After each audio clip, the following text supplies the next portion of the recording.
Can you actually buy an entire home for only $4,000 out of pocket? The short answer to that question is yes, you can. I did it, and you can too. In this video, I'm going to unpack how using only $4,000 of my own money, I now own a home that pays me roughly $600 per month in passive income. I'll show you all the numbers and break down the exact tactic I use to do it. I'm John with the Altitude Homes team.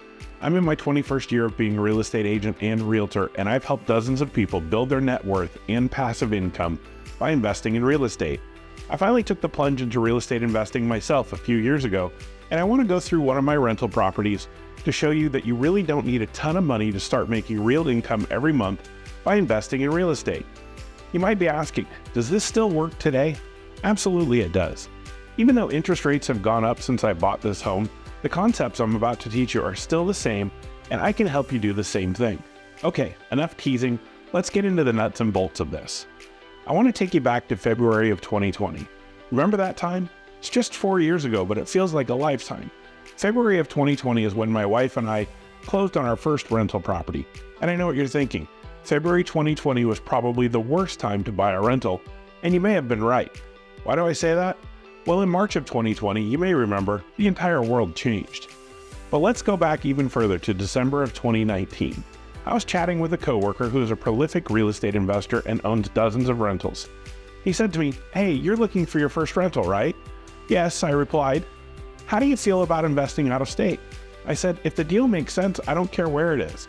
Here's my first tip. Open up to people and let them know you're looking to invest. The more people that know you're looking to invest, the more likely you are to have folks approach you with deals. He said he was looking to sell one of his single-family rentals in Chicago, so I asked him to tell me about it. He said it was a 3-bedroom, 2-bath home in South Chicago, and he was listing it for $80,000. Yes, this is 2020, not 1920. Believe it or not, there are places, even in 2024, where you can buy an entire house for less than $100,000, and it'll even be livable. He went on to say he was currently renting for $1,200 per month.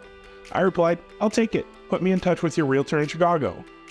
Right now you might be thinking, "John, you had never invested in real estate before, and you decided to buy that house on the spot?" And yes, you'd be correct with that line of thinking. Here's tip number 2, the 1% rule. This is a rule I learned a long time ago through my real estate career. The rule states that if a home is getting 1% of the purchase price in rent every month, you don't need to evaluate the home any further.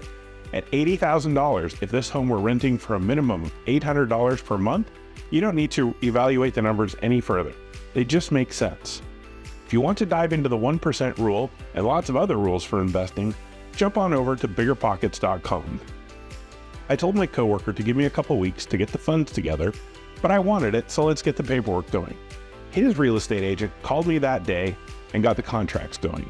I wrote the offer for full price, but I had an inspection period built into the offer. That real estate agent had an inspector to refer me to, and we were off to the races. Here's tip number 3. Don't let the listing agent suggest a home inspector on a home you're buying. The only reason I did it is because I trusted the seller implicitly. If I were buying from an unknown party, I would not have used his real estate agent or her home inspector. I would hire my own representation and let them suggest a home inspector. While all of this was going on, I called my credit union and applied for a home equity line of credit, or HELOC, on my primary residence. We had about $300,000 worth of equity in our home, so I applied for a $125,000 HELOC, which still left us $175,000 worth of equity in our home. Tip number 4, don't ever borrow more than 80% of your home's value. Always give yourself plenty of buffer room. I was granted my HELOC, and within 30 days that money was available to us.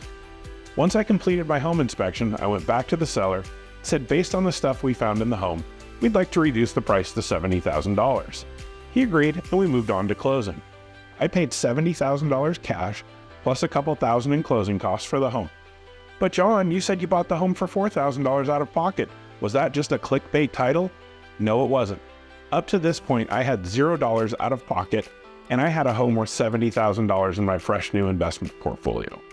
One of the benefits of using a HELOC in this strategy is that the HELOC is often an interest-only loan for the first 10 years, so it keeps your payments really low. I don't remember exactly, but I think the payments on our HELOC were approximately $300 per month. And if you just look at those numbers, $1,200 a month coming in and $300 a month going out, that's pretty good.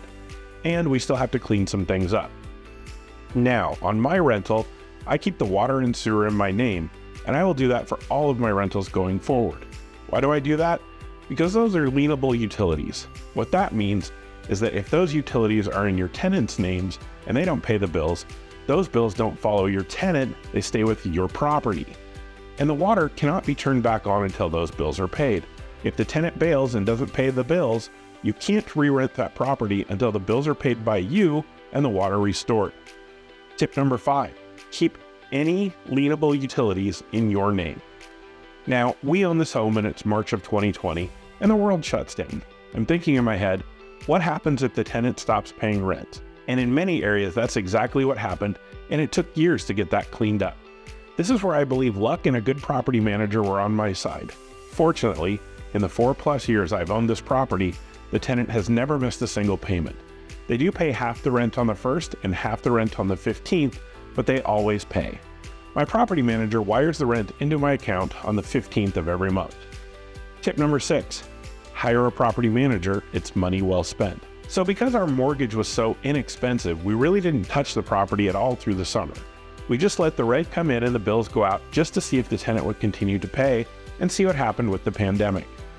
At this point, we have $1,200 coming in and about $150 every 2 months going out for water and sewer and $120 a month going out for property management. In addition, we paid about $75 a month for homeowners insurance and about $125 a month for property taxes. Add on the $300 per month for our mortgage, we were paying about $710 a month on a house that was paying us $1,200 a month, giving us positive cash flow of $490 per month. And this is with $0 out of pocket. Okay, so fast forward to September of 2020. Now we want to pull our money back out of the property. And by our money, I mean the money we owe on the HELOC. The HELOC was never intended to be a long-term solution for this property. It's intended to be there to fund real estate deals when they come up like we did on this one. We wanted to pay that sucker off to make the money available again. We wanted to put a mortgage on the property, so I called our credit union because they also happen to lend in Illinois and asked what we needed to do to secure a non-owner occupied mortgage, meaning we weren't living in the property, it's an investment. Tip number 7, when selecting financing, put 25% down or more to get the best interest rates on an investment property. They asked me the property address and what I thought the home was worth. I told them I thought it was worth about $100,000 and we owned it free and clear. They took our mortgage application and started processing it. They ordered an appraisal on the property. Now look, I knew my property wasn't worth $100,000 and I knew it was probably worth more than the $70,000 I initially paid for it, but I didn't know exactly how much, so I shot for a number. The appraisal came back at $88,000. I was really happy with that. I would have been happier with $100,000, and I was really happy with $88,000. Why? Well, you see, 75% of $88,000 is $66,000. So taking out a mortgage on a property at a 75% loan-to-value ratio is the same as putting 25% down on the property. It allowed us to get $66,000 in cash out of the property and secure the lowest rates on our mortgage available at the time. We took out $66,000 and immediately applied that to our $70,000 HELOC, leaving us $4,000 to pay off on the HELOC, which we paid with our own money. At the end of the day, we spent $4,000 of our own money to buy a house that at the time was worth $88,000. So how's the rental doing now? I already mentioned that the tenant has never missed a payment, and from advising other investors in the past, I know the quickest way to increase the value of a rental is to raise the rent or reduce the expenses. I used a website called rentometer.com to see the average rents in the area, and a year after owning the home, we increased the rent from $1,200 to $1,250. 2 years later, we looked again at rentometer.com to see the average rents in the area for a home like ours were $1,450 per month, so we again increased the rent to $1,350. So here's how the numbers look today. Rental income, $1,350. Property management, $135. Mortgage payment, which includes property taxes and homeowners insurance, $459.58. Water, sewer, garbage, every 2 months, $150 or $75 per month. The tenant has agreed to pay anything over $150 every 2 months, so for this calculation I'm using $75 per month, which leaves us $680 per month in passive income. Have there been any issues? Of course, it's not all champagne and caviar. So we've done some improvements to the home since we bought it. We repaired the front porch, we fixed some areas on the roof, we installed gutters on the home, trimmed some bushes, and repaired a leaky tub spout and a toilet. There's a term out there in investment land called BRRRR, which stands for buy, remodel, rent, refinance, and repeat. You can also learn more about this on biggerpockets.com. This is basically what we did on this home. You buy the home, increase its value, secure a tenant, pull your money back out, and do it again. We just already had a tenant in place. This video is long enough already, but I'll do a follow-up to it where we can go through all the tax advantages we've also gotten by owning investment real estate. But I wanted to make this video to showcase that it doesn't take a lot of money to make money in this game. You just have to know where to find the deals and maybe think outside the box a little bit. One thing I know about me is that if this home was anywhere within an hour drive of me, I'd visit it at least 4 to 5 times per year to make sure nothing funky was happening with it. Because it's halfway across the country, I can't do that. I even drove through downtown Chicago in 2021 and didn't drive by my house. For me, as long as the rent is coming in and the expenses are being paid, I'm good. That may not be for you, and it works for me. If you want to see about crafting your own strategy for investing in real estate and want some help, all my contact information is in the description. I'd love to help you on your journey, just as I have with dozens of other clients and now myself. Just reach out and I can get you going. While you're here, please hit that thumbs up button to tickle the YouTube algorithm, and we'd really appreciate you subscribing so you don't miss any more of our content. Thanks for watching. Catch you at the next one.